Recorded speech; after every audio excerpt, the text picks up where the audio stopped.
Évangile selon Luc, chapitre 15. Tous les publicains et les gens de mauvaise vie s'approchaient de Jésus pour l'entendre. Et les pharisiens et les scribes murmuraient, disant, « Cet homme accueille des gens de mauvaise vie et mange avec eux. » Mais il leur dit cette parabole. « Quel homme d'entre vous, s'il a 100 brebis et qu'il en perd une, ne laisse les 99 autres dans le désert pour aller après celle qu'il a perdue, jusqu'à ce qu'il la retrouve? Lorsqu'il l'a retrouvée, il la met avec joie sur ses épaules. Et de retour à la maison, il appelle ses amis et ses voisins et leur dit, « Réjouissez-vous avec moi, car j'ai retrouvé ma brebis qui était perdue. » De même, je vous le dis, il y aura plus de joie dans le ciel pour un seul pécheur qui se repent que pour 99 justes qui n'ont pas besoin de repentance. Ou quelle femme, si elle a 10 drachmes et qu'elle en perd une, n'allume une lampe, ne balaie la maison et ne cherche avec soin jusqu'à ce qu'elle la retrouve.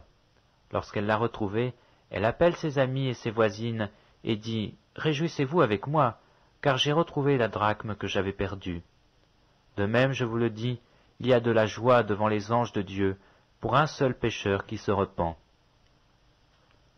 Il dit encore, un homme avait 2 fils.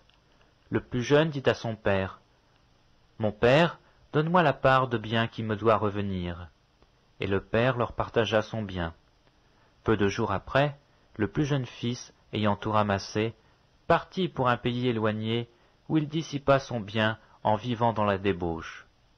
Lorsqu'il eut tout dépensé, une grande famine survint dans le pays, et il commença à se trouver dans le besoin. Il alla se mettre au service d'un des habitants du pays, qui l'envoya dans ses champs garder les pourceaux. Il aurait bien voulu se rassasier des carouges que mangeaient les pourceaux, mais personne ne lui en donnait. Étant rentré en lui-même, il se dit, « Combien de mercenaires chez mon père ont du pain en abondance, et moi ici je meurs de faim. Je me lèverai, j'irai vers mon père, et je lui dirai, « Mon père, j'ai péché contre le ciel et contre toi. Je ne suis plus digne d'être appelé ton fils. Traite-moi comme l'un de tes mercenaires. » Et il se leva, et il alla vers son père. Comme il était encore loin, son père le vit et fut ému de compassion. Il courut se jeter à son cou et le baisa.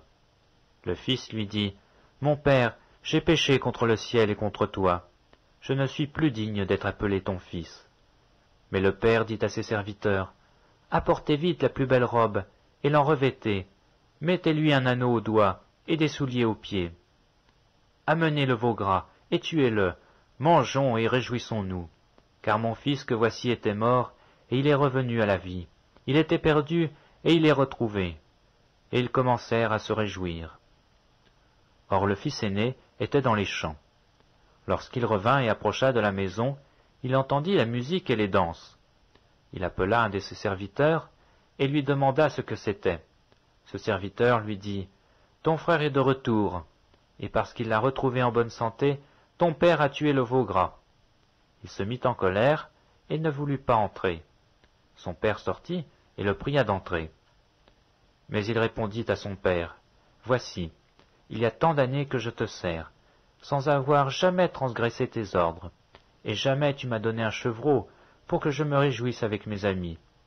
Et quand ton fils est arrivé, celui qui a mangé ton bien avec des prostituées, c'est pour lui que tu as tué le veau gras. » « Mon enfant, lui dit le père, tu es toujours avec moi, et tout ce que j'ai est à toi. Mais il fallait bien s'égayer et se réjouir, parce que ton frère que voici était mort, et qu'il est revenu à la vie, parce qu'il était perdu, et qu'il est retrouvé. »